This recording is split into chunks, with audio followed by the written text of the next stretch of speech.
Hi guys, I'm Christy Howard and I'm back with another video, and this is an alopecia focused video. You know, last week I did a promotion where I did videos every day talking about alopecia, and I got such a positive response. I'm not going to do them every day, but I will try to do them a lot more often than I had in the past. Well, I guess often because I didn't do them in the past.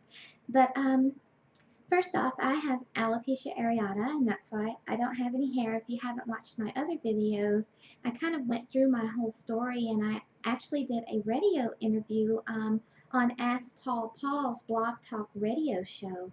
So you might want to check out the replay of that if you want to um, hear my entire story. But for the purposes of this video, I wanted to talk about two particular topics. Two experiences that have been on my heart today.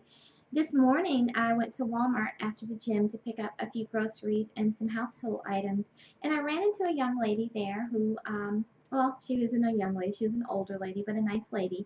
And she says to me, "I love your hair. What does your boyfriend or husband think?" And I see she looks down at my hand to see that I'm not wearing a ring, and takes that to mean that I'm not married. And I was like, there's two things wrong with that statement, you know. One was, what hair? Which people say all the time, and I think it's so funny, you know, I love your hair. It's like, no, it's just a head. But and then they'll also say, you know, what does your husband or your boyfriend, you know, think about that? And I always wonder why so many people ask that question as though almost to imply, you know, the fact that they ask it so openly and right up front. You know, it's not like the fifth question or the sixth question, the 10th question. It's like the first question or the second question, you know.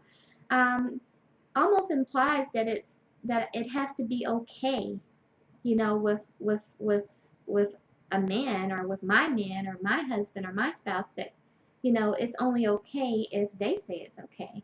So this conversation went like this. I said, "Oh, well, I don't have one." And she says, "Well, you're just too cute, you know, not to have a husband or a boyfriend. How old are you?"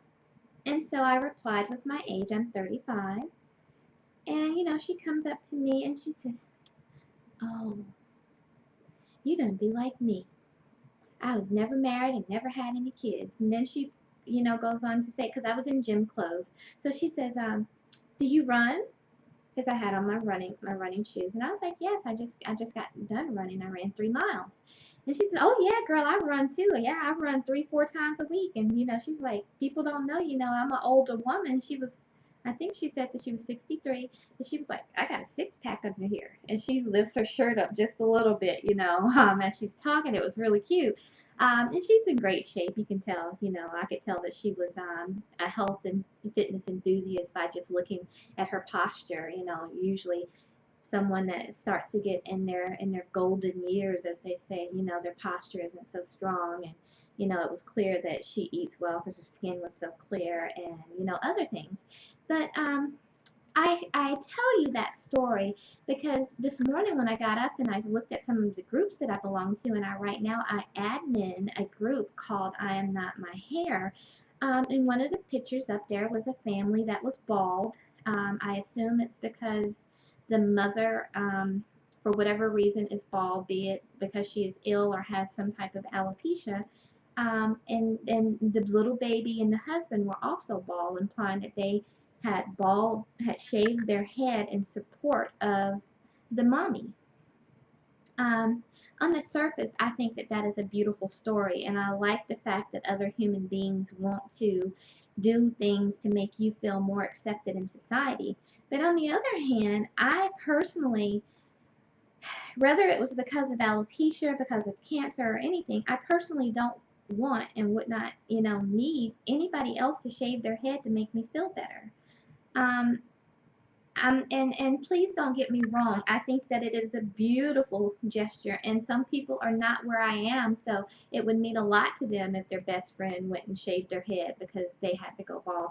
Me personally, though, I think that it's sending the wrong message, especially to a child, because That's just like saying that that's the whole concept that we try to get away from, with raising awareness for alopecia, is that we don't need to look like everybody else. So why do we want why should we encourage our friends and families to try to look like us by shaving their head to make us feel more accepted? It should be that we can be different. Some of us can be bald. Some of us can have hair down to our butt cracks. Some of us can have medium length hair. It should be that we're accepted no matter what the case may be. It is just hair. So why do we want to instill in our young people, that, okay, I'm going to be happy now because other people are shaving their head in support of me? I just think that that sends the wrong message, because the real message is love and acceptance. It's not, oh, let me look like you to make you feel better about it. No. If that's the case, we all need to be running around looking like supermodels, size 0, with long blonde hair and blue eyes, because that's the Western culture's definition of beautiful. You know what I mean? We already have, look at our dolls. Look at the dolls that you see in the store. Look at their features. Look at the Barbies, Look at all the things that we're already selling, and all the subliminal messages just from the media alone that we're sending to our children, and the culture that we're raising them up in, Fat is disgusting, skinny is right. Why is it that, okay, here's another one for you.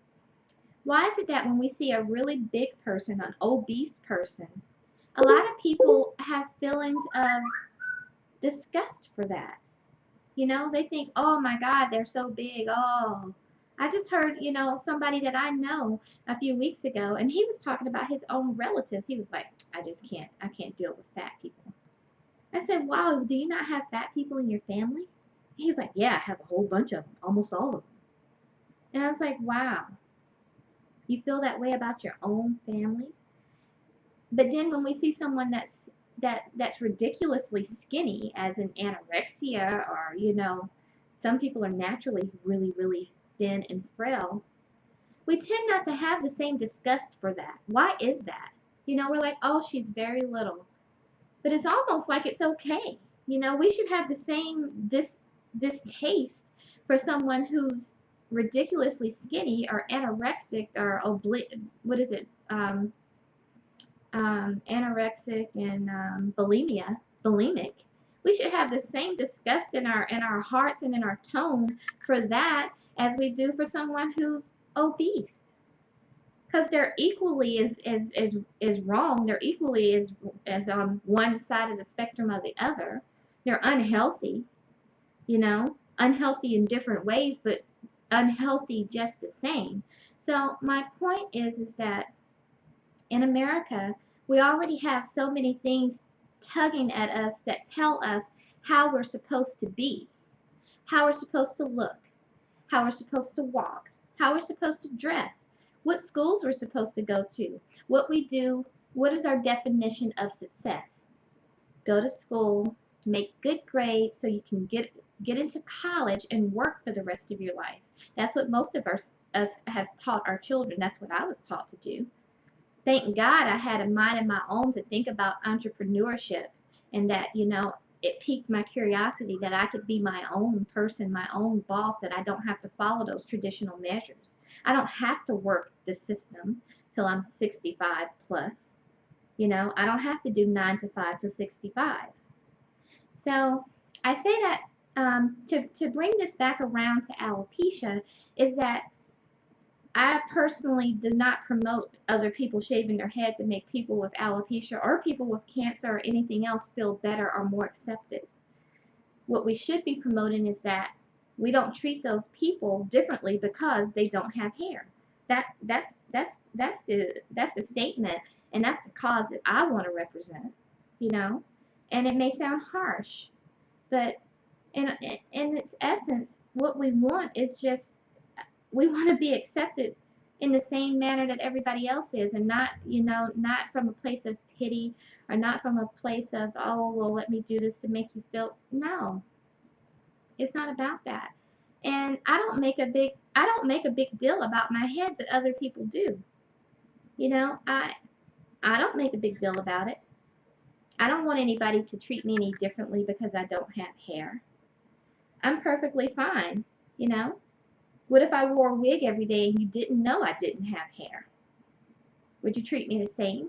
So that's kind of my point, is that we have to just kind of tear away from this whole thing of, oh, well, this is loving and caring because I did this. No, what's truly loving and caring is accepting someone for who they are no matter what they look like, and not feeling compelled, you know, to try to make them feel accepted and through some act of, oh, well, you know, you're big, so let me go gain weight because you're my friend. Or you're skinny, so let me go lose weight because you're my friend. Or you don't have hair, how unfortunate for you. I'm going to shave my head in support. It's a humane thing, it's a beautiful thought, but the real thought that I would like to get across is that, oh, you don't have hair, but that's okay. You're still my friend. That's what it should be about. So that's my soapbox for today, and I'm going to hop off of it now. I'm Christy Howard from Empowered Network. I run an internet marketing firm, which I just started a few months ago. I left my job to pursue my passion full time, which is entrepreneurship, and to help to touch and change people's lives. I do that through the internet. I do that through blogging, video marketing, radio marketing, just informing people of different entrepreneurial avenues that they can take to take control over their financial life and ultimately free them up from their 40-hour plus a week job so that they can put their attention on the things in life that are most important.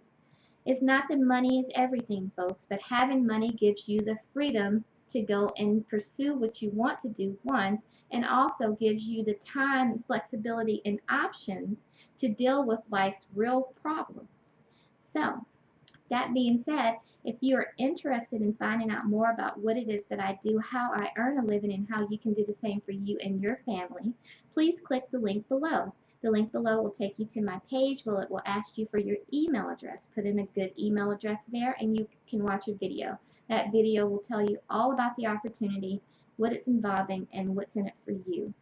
I hope to see you on the other side, my friends. I'm Christy Howard, and I will see you in the next video.